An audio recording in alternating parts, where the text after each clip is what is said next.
Hi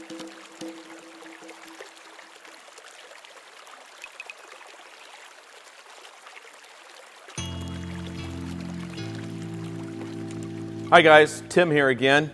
We're going to add a multiple of tanks, but we're just going to have one because we only have room for one here on top of the kitchen counter to the water-on-water home reverse osmosis system.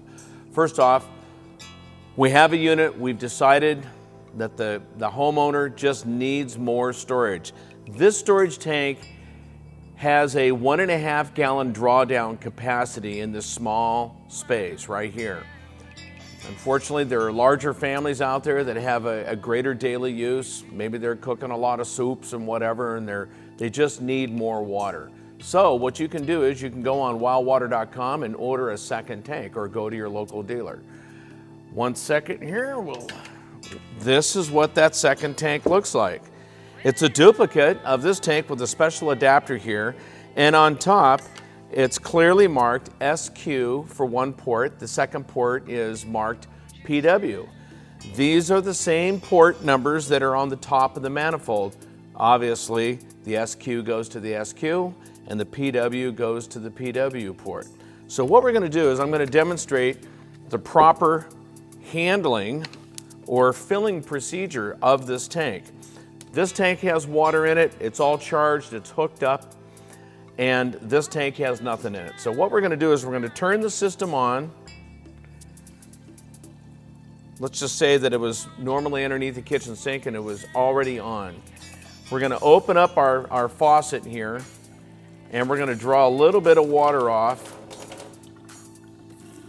And when we hear that depressurization sound down the drain, we now know that the PW side and the SQ side has been depressurized. So we're going to push our collet in right here. We're going to pull the SQ pin out. We're going to attach it to my yellow line here, which is directly related to the SQ side or the outside of the bladder on the inside of the tank. And now it's been attached and we're going to reoperate the faucet. Now by turning the faucet on, it is now bringing water pressure to the SQ side. And what I'm doing right now is water is rushing in to the storage tank, collapsing the bladder and squeezing all the air inside of the bladder out.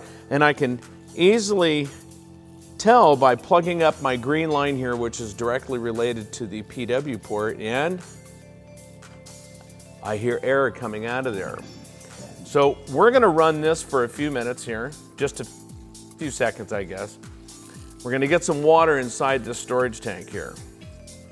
So there's really nothing on the inside of the bladder, just a bunch of air. That bladder is being collapsed right now. Should take just a second or so. And when I hear water stop running, I'm going to turn my feed valve off to the machine right here because it's easy access and you guys have installed it with that shutoff valve right next to the machine. And we're going to turn this off as soon as we hear water stop running. We're not going to let it pressurize. Okay, and I think that's enough. So we're going to shut this guy down.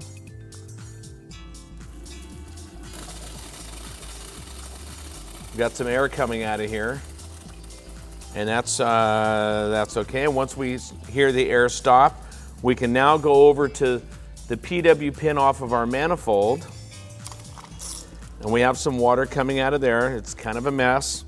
Have your towel handy. Once it depressurizes, which it has, we can now apply our PW port to the system. Let's get some towels over here. We'll wipe it all up. All right, now, what we're going to do is we're going to turn the system back on once it's been connected. We're going to operate the faucet again.